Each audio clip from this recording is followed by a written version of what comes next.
Do you remember that shortstop who was really, really good at hitting and made the All-Star game every year and everybody loved, but he was really, really terrible at defense? No, not Derek Jeter. The other one. I'm Nick Suss. I'm wearing a very Aughts t-shirt. Go Titans. And this is Aughts AnalySuss. Aughts AnalySuss with Nick. So do you know those things that when you were a kid you thought were great, and then they turned out to actually be pretty awful? Like, for me, I loved the Mike Myers Cat in the Hat movie, and I go back and I watch it as an adult, and I still laugh and I still enjoy it, but objectively, it's a terrible movie.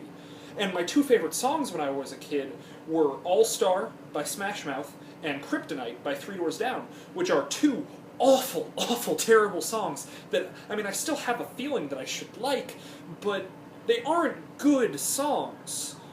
One of my favorite baseball players was along those same tunes. I loved Michael Young. He was one of my favorite players. But was he actually that good? Let's take a look with a little bit of a demonstration, shall we? Oh, hell yeah. It's time for a little bit of a demonstration. This is a Didi Gregorius bobblehead doll, and I'm going to use this bobblehead doll to describe how good at defense Michael Young was.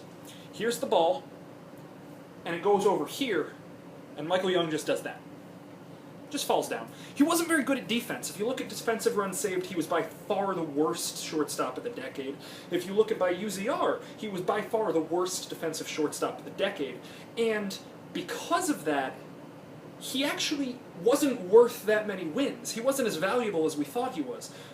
But what is the value of a guy who hit .302 for the decade? Who made 6 All-Star games? Who was the leader of the team? How do you quantify what Michael Young's contributions were? I don't have an answer to that question. Neither does Didi Gregorius' bobblehead. There's no way of knowing how good Michael Young or how important Michael Young actually was. But what he does leave behind, that legacy that we all know, is a stat, a padmai, a pasta-diving Michael Young. Which isn't a very good legacy to leave now, is it?